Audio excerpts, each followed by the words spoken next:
मंदिर परिसर में श्रद्धालुओं की भारी भीड़ थी, लेकिन भीड़ को नियंत्रित करने के इंतजाम नाकाफी साबित हुए। सावन का महीना चल रहा है और आए दिन हमारे सामने ऐसी तस्वीरें और वीडियोस आते हैं जिनमें मंदिर परिसरों में हजारों लाखों की संख्या में भक्त दर्शन के लिए पहुंचते दिखाई देते हैं। ऐसा ही बिहार और मध्य प्रदेश के मंदिरों में भी हुआ, लेकिन अचानक भीड़ अनियंत्रित हुई और फिर भगदड़ जैसी स्थिति बन गई। आगे क्या हुआ समझते हैं आज के दी बजर बट्टू शो में। नमस्ते, मेरा नाम है करुणेश और आप देख रहे हैं दी बजर बट्टू शो। बात करते हैं सबसे पहले बिहार के लखीसराय स्थित अशोक धाम मंदिर की। अशोक धाम मंदिर परिसर में इन दिनों सावन की वजह से काफी भीड़ हो रही है। सावन में सोमवार का दिन खासतौर पर महत्वपूर्ण माना जाता है। इस दिन शिवलिंग पर जल चढ़ाने का हिंदू धर्म में विशेष महत्व है। इसी वजह से अशोक धाम मंदिर में सुबह से ही भक्तों की अच्छी खासी भीड़ लगी हुई थी। भीड़ को नियंत्रित करने के लिए पुलिस ने बैरिकेडिंग का इंतजाम किया था और सुरक्षाकर्मी लगातार स्थिति पर नजर बनाए हुए थे, लेकिन महज 2 मिनट के भीतर हुई एक गड़बड़ी ने बड़े हादसे का रूप ले लिया। ये हादसा आखिर हुआ कैसे? मैंने पहले ही बताया कि श्रद्धालुओं की सुबह से ही लंबी लंबी कतारें लगी हुई थी।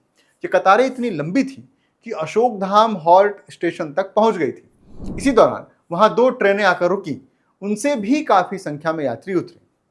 इसी बीच अचानक एक बिजली का पोल पुरुषों की कतार की तरफ गिर गया। इसके बाद अफवाह फैल गई कि लोगों के ऊपर बिजली का तार गिर गया है। जब भीड़ बहुत ज्यादा हो तो अफवाहों से बचना बेहद जरूरी होता है, लेकिन ऐसे हालात में डर और अफरा तफरी के बीच लोग अक्सर सही और गलत की पहचान नहीं कर पाते। यहाँ भी कुछ ऐसा ही हुआ। अफवाह की एक छोटी सी चिंगारी ने महिला श्रद्धालुओं की कतार में डर का माहौल पैदा कर दिया। अचानक वहां अफरा तफरी मची, भीड़ बहुत ज्यादा थी और लोगों के भागने के लिए जगह बेहद कम थी। नतीजा ये हुआ कि लोग एक दूसरे के ऊपर गिरने लगे और दबाव बढ़ता चला गया। इसी भगदड़ में करीब 7 महिलाओं की मौके पर ही मौत हो गई। इस हादसे में घायल एक महिला ने बताया कि भीड़ में पीछे से लगातार धक्का दिया जा रहा था। इसी दबाव में वो कुछ समझ नहीं पाई, अपना संतुलन खो बैठी और बेहोश होकर गिर गई। कुछ देर बाद जब लोगों ने उनके चेहरे पर पानी के छींटे मारे तब उन्हें होश आया। इसके बाद उनके सामने हुए हादसे का पूरा मंजर सामने आने लगा। फिलहाल आपको बता दें कि मंदिर के आसपास सुरक्षा के इंतजाम मौजूद थे। पुलिस और सुरक्षा कर्मियों ने स्थिति को संभाला और घायलों को जल्द से जल्द स्थानीय सरकारी अस्पताल पहुंचाया गया। हादसा कैसे हुआ इसकी जांच अभी जारी है, लेकिन इस मामले में एक चौंकाने वाली बात सामने आई है। जांच में पता चला कि जो तार लोगों के ऊपर गिरा था वो बिजली का तार नहीं बल्कि एक केबल तार था। यानी कि जिस बात को लोगों ने बिजली का तार समझा, उसी अफवाह ने कुछ ही पलों में भीड़ को बेकाबू कर दिया। लेकिन अशोक धाम मंदिर से निकलते ही कुछ ऐसी ही तस्वीर मध्य प्रदेश के उज्जैन से भी सामने आई। स्थानीय रिपोर्ट्स के मुताबिक नाग पंचमी, सावन सोमवार और भगवान श्री महाकालेश्वर की सवारी एक ही दिन पड़ने की वजह से महाकालेश्वर मंदिर में भारी भीड़ जमा हो गई थी। सुरक्षा के इंतजाम होने के बावजूद हरसिद्धि मंदिर चौराहे के पास भगदड़ जैसी स्थिति मची। यहाँ भी करंट फैलने की अफवाह तेजी से फैली। अफवाह के बाद लाइन में खड़े श्रद्धालु अपनी जान बचाने के लिए इधर उधर भागने लगे। देखते ही देखते भीड़ का दबाव बढ़ गया और लोग एक दूसरे से टकराने और गिरने लगे। इस दौरान बैरिकेड भी टूट गए और स्थिति और ज्यादा अनियंत्रित हो गई। मंदिर प्रशासन ने इस घटना के लिए नाग पंचमी, सावन सोमवार और भगवान महाकालेश्वर की सवारी के एक ही दिन पड़ने से पैदा हुई भारी भीड़ को वजह बताया और सुरक्षा में किसी भी तरह की लापरवाही से इनकार किया। लेकिन इस हादसे में घायल एक युवक की कहानी व्यवस्था पर गंभीर सवाल खड़े करती है। उसने बताया कि वो रात करीब 1 बजे सारनाथ चंद्रेश्वर मंदिर की लाइन में दर्शन के लिए लगा था। इसके बाद सभी श्रद्धालुओं को करीब 2 घंटे तक रोक दिया गया। आरती का समय था और अचानक मंदिर के द्वार खोल दिए गए। जैसे ही दरवाजे खुले, बड़ी संख्या में श्रद्धालु एक साथ दर्शन के लिए आगे बढ़े। भीड़ इतनी ज्यादा थी कि देखते ही देखते भगदड़ जैसी स्थिति बन गई।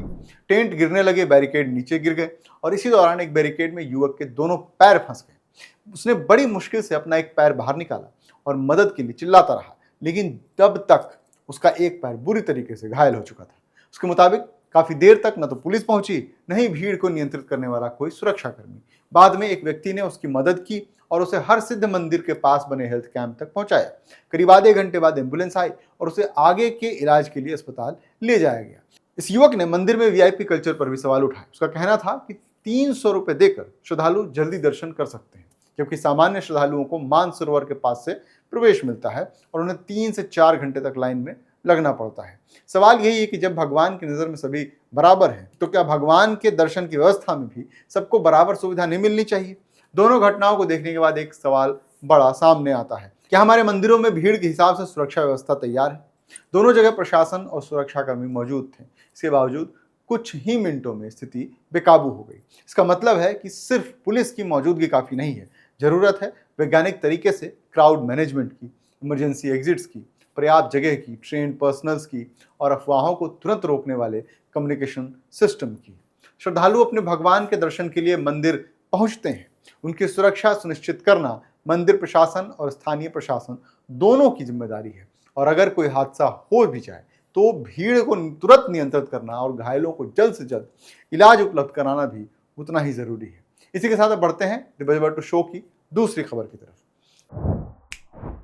राजस्थान सरकार ने सरकारी स्कूलों में बिना अनुमति किसी भी तरह की वीडियोग्राफी पर रोक लगा दी है।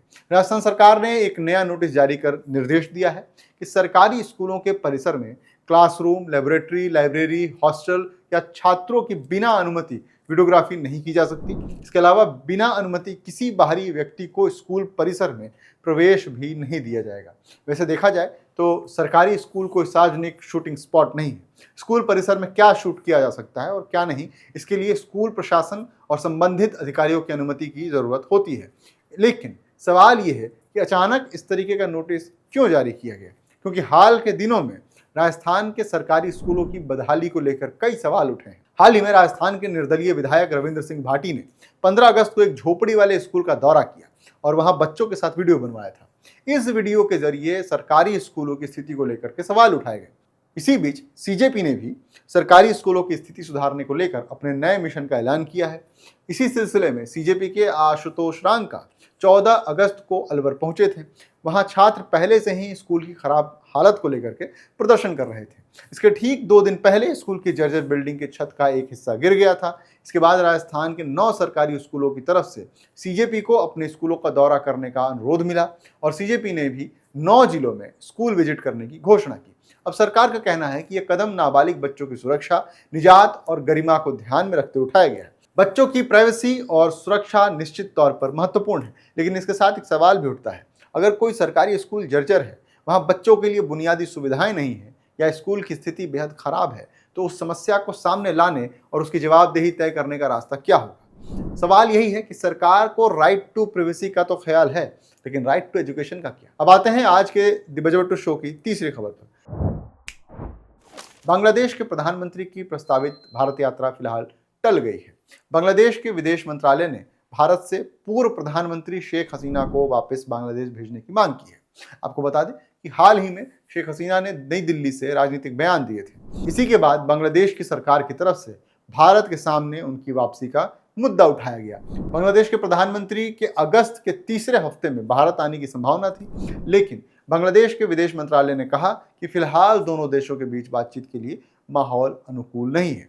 आपको बता दें कि बांग्लादेश के इंटरनेशनल क्राइम्स ट्रिब्यूनल ने शेख हसीना को मानवता के खिलाफ अपराधों के मामले में दोषी ठहराया है। अब भारत और बांग्लादेश के रिश्तों में शेख हसीना का मुद्दा लगातार एक बड़ा राजनीतिक और कूटनीतिक सवाल बनता जा रहा है। तो कुल मिलाकर आज की तीनों खबरें हमें 3 अलग अलग सवालों के सामने खड़ा करती हैं। मंदिरों में भीड़ की सुरक्षा, सरकारी स्कूलों में पारदर्शिता और बच्चों की निजता, और भारत बांग्लादेश के बीच बदलते कूटनीतिक रिश्ते। इसी के साथ आज के द बजट शो में इतना ही है। मैं हूं करुणेश, आपसे फिर मिलूंगा एक और जरूरी खबर और नए सवालों के साथ।